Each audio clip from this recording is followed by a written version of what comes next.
Oh no, my mom is late. What are we going to do now? Wait, I know. This reminds me of a story about Einstein and his driver. Do you want to hear that story? Yes. Well, Einstein was traveling around Europe giving lectures on his theory about relativity. But once Einstein got sick. And then his driver said, Einstein, I've heard your lecture many times. I know it by heart, and I could perform it myself. Well, let's try, said Einstein. But when we get there, you introduce yourself as Einstein and give the lecture. The driver gave the lecture without any mistakes. But at the end, a professor asked him a really difficult question.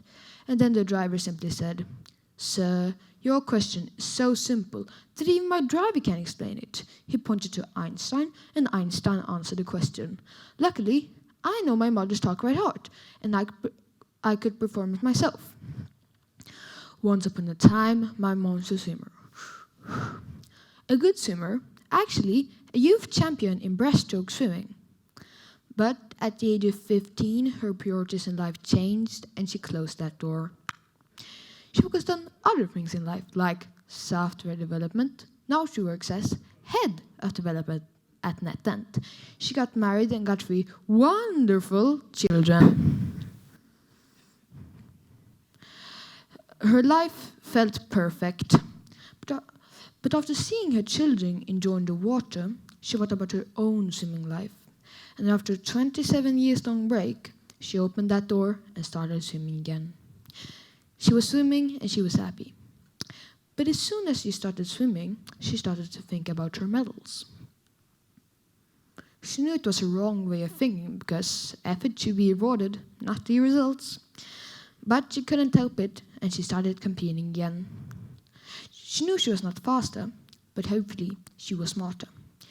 She wanted to find a good strategy to achieve her goal, which was getting a gold medal at the Swedish Championship in Master Swimming. And for that she used S-curve analysis. You know what S-curve analysis is, right? Right? Well, it's so simple that even my mother can explain it. Exactly. It's very simple. I was thinking, master swimming market is market as any other business market. So I applied the S-curve analysis in order to see the maturity of the market, if it is still in its embryonic stage, growth, mature or aging. Master swimming has started 15, maybe even 20 years ago, and at the beginning there were just few swimmers competing. But nowadays it's getting more and more popular, probably because of other type of competitions like swim-run, Ironman, triathlon. So it's somewhere here in its growth phase. But Mina, who are the entrants of this market? Yes, that's very important. Who are my competitors? We have former swimmers. We have former athletes, people who are doing some other type of sport, got injured and turned to swimming. We have also new swimmers, people who discovered the beauty of swimming as adults. A lot of competitors, right? And I was trying to imagine how competition would look like. Something like this, swimming with the sharks. And we are going to fight against each other for the same market share, medals, in an already competitive market. So water in the swimming pool is going to get red of such a bloody competition. But Mina, do you know what this strategy is called? No? Well, it's called Red Ocean Strategy. And many companies are doing it. They fight in already compete in already existing market space, and the goal is to beat the competition, to be the best on the market, to have the best product or service. Oh, my dear Simon, but can I really beat the competition? Can I really beat all these tough iron girls who are training 5 times a week? You know, I don't have a possibility to train that much. I have a full-time job, 3 kids, 1 husband. I mean, so many things to take care of.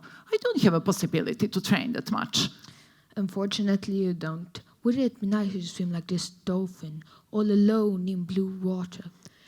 To create an uncontested market space, to make the competition irrelevant, and win the medal. Ah, that would be nice. But is it possible?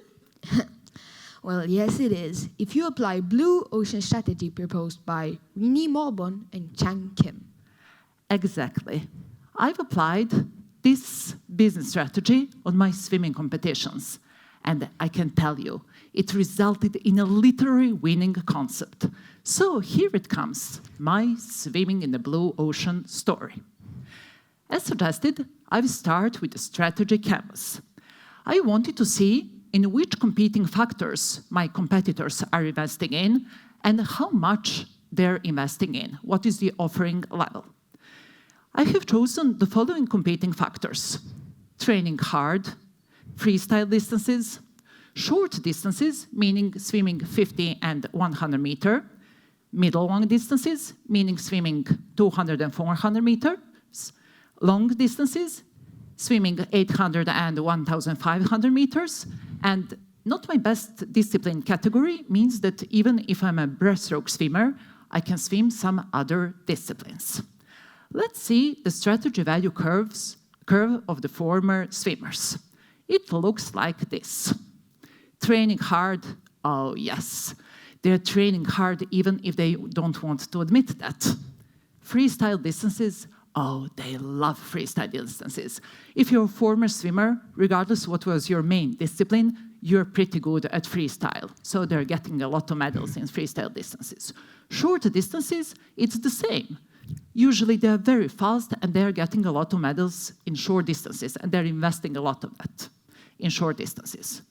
Middle long distances, not so much. Long distances, so-so. The same goes for not my best discipline. Do you know why former swimmers don't invest in middle long distances? It's a pure psychological reason. You know, if you were a good swimmer once upon a time, now as a master swimmer, your time differs compared to your best time ever. And that difference grows exponentially when you start from short distances to middle long distances, but after that it starts dropping down. So you can say that the difference is the worst for middle long distances. And that's why they don't want to face that fact. They don't want to see the proof how bad they are nowadays. So that's why it's very important that each company has psychologists and anthropologists who are analyzing your competitors' behavior and lifestyle. Let's see the strategy value curve of former athletes. It looks like that. Training hard, oh yes. Maybe they're not only swimming, but they're going to gym, cycling, running. So they're training very hard. Freestyle distances, yes. Usually you can just crawl, so they're competing in freestyle distances. Short distances, yes, investing a lot. It's so easy to swim 50 or 100 meter. Middle long distances, not very much. They're not very good at that. Long distances, yes, they like them because they're very endurance, so they are good at long distances. Not my best disciplines, not at all, because they can just crawl. Let's see the strategy value curve of the new swimmers. Training hard, so-so. Freestyle distances, yes, usually they can just crawl. Short distances, yes, usually they are just capable of swimming such short distances, 50 and 100 meters.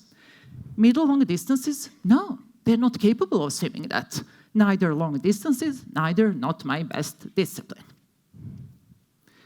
Do you see some trends here?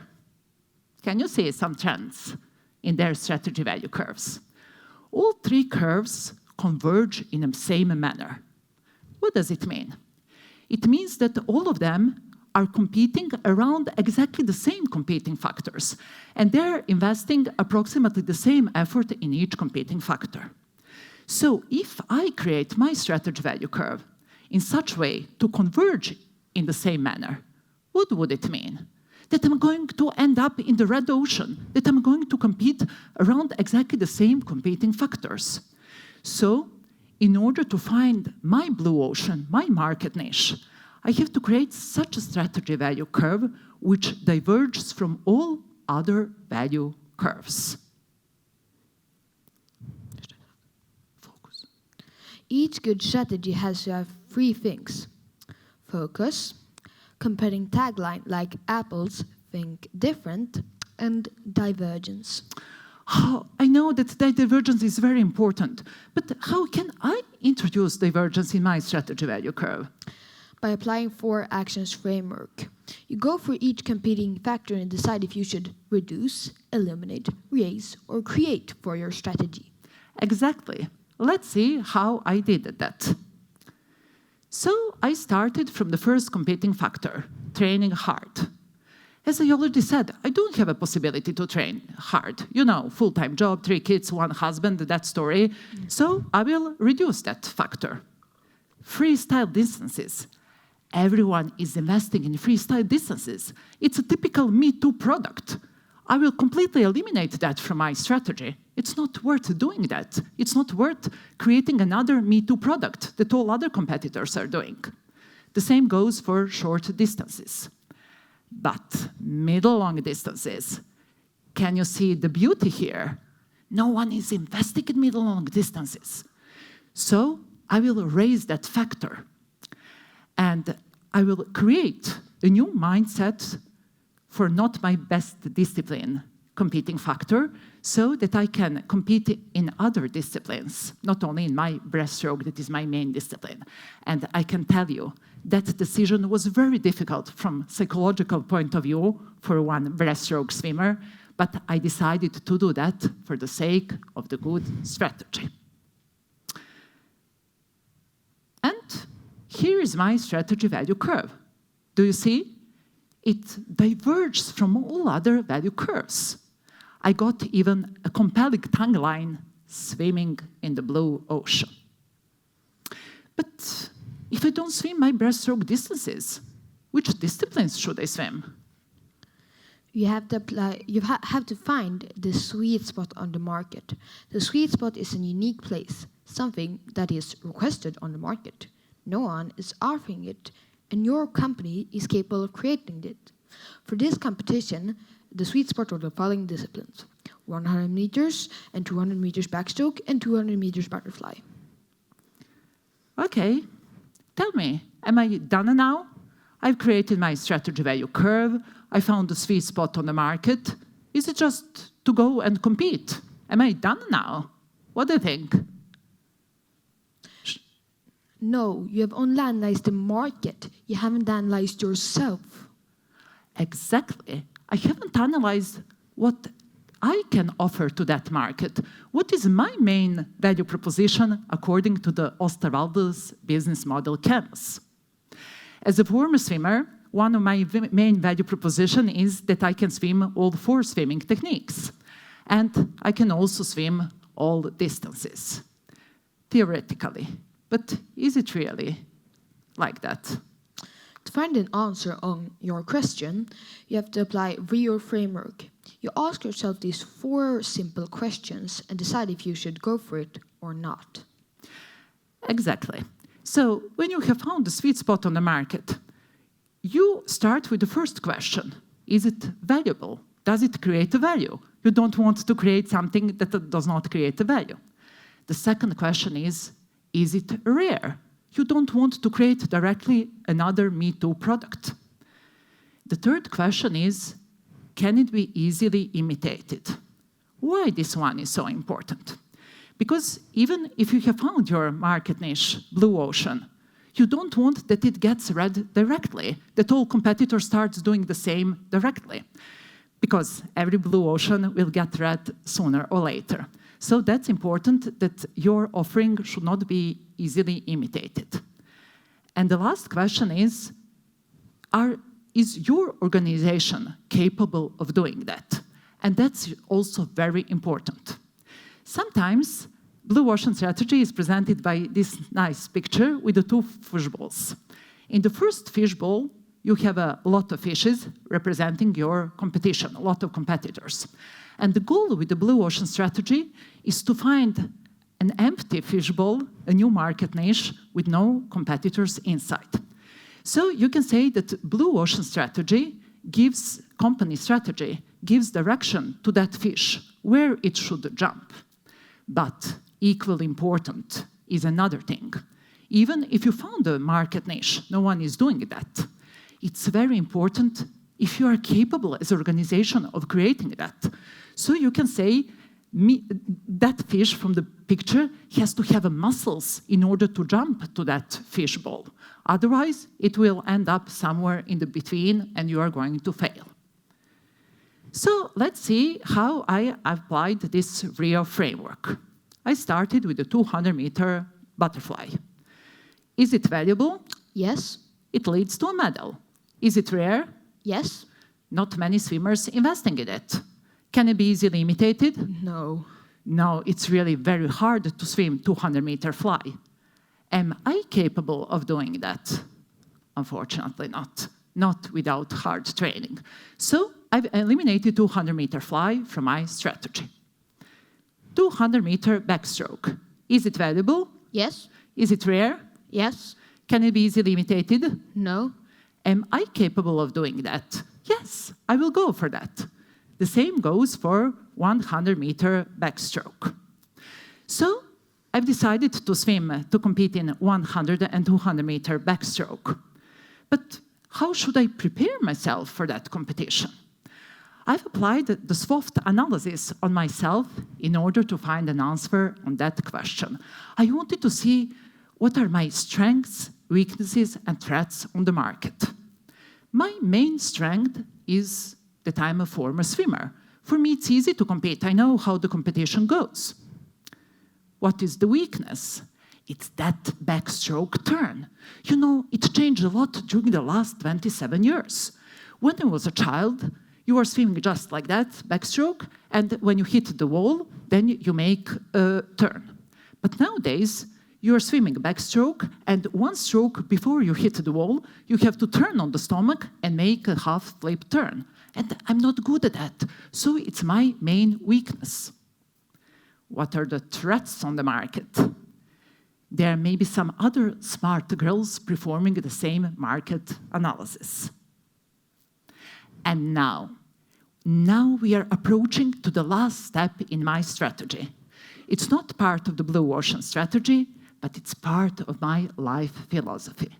And I call it for a minimum viable effort. Every time when I set some goal in my life, regardless if it is professional or personal, I'm thinking like that. I'm here, and here is my goal that I want to reach. What is the minimum effort which I should invest in order to reach my goal? Because I don't want to use any unnecessary energy. So, in my case, I was thinking, what was the most important in order to get a medal? To train as hard as possible? No, it's to not get disqualified. Because if you get disqualified, there will be no medals to win. Exactly. So it was the most important thing was not to get disqualified, because the market analysis showed that my time was good enough for medal. So that's why the main focus in my strategy was on practicing turns instead of training hard.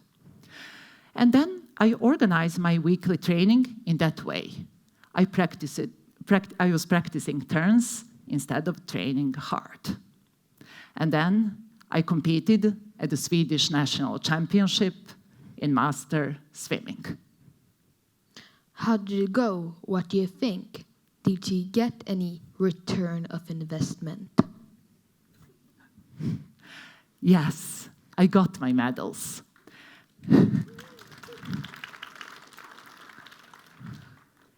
And I was so happy because I managed to link innovation to a value. And that's very important. You should not innovate just for the innovation's sake, because now it's trendy to innovate. Your innovation strategy should create a business value. But don't forget, the sweet spot is moving and shrinking all the time, so you have to perform a new market analysis before each competition. Exactly.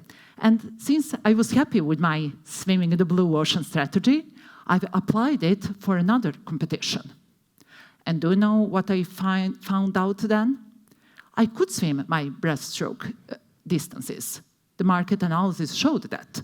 So I was swimming in the red ocean. But do you know why? Because I knew that I was one stroke ahead of the competition. And that's also an important message. You don't have to search for blue oceans or create blue oceans all the time. You can stay in your red ocean, but only if you're really, really sure that you are 1 or 2 strokes ahead of the competition, which is usually not the case. You know, I can ask you for your companies, can you be sure that you are 2 strokes ahead of the competition? I guess not. And now we are going to wrap up this talk by this nice blue-red ocean strategy comic written by Simon. So he did it spontaneously, and when I saw it, I was so impressed how a child, 10 years old, understood the essence of the blue ocean strategy thinking. Let's see what happens in this nice comic. At the bathhouse, there's 2 swimming pools. One, red ocean with many swimmers inside of it, and a blue ocean with just a few swimmers inside of it. There's 2 guys talking. Let's see what they're saying. Hey! I'm going to swim in the red ocean. But wait. It feels that he has another mindset. But why? Why should I wait? Because there's so many people swimming in the red ocean. Okay, so what? Many people believe they're good in red oceans and they're staying in them for all costs. And just a few of them are capable of creating blue oceans. Aha! So you mean that we have to make a shift in focus from competing in red oceans to creating blue oceans? Yes. Aha! So that's why I hope that I will be swimming in my blue ocean once again. And I hope you will find your blue oceans. So, to blue ocean it? Or not to blue ocean it? That is the question. And the answer is blue ocean it.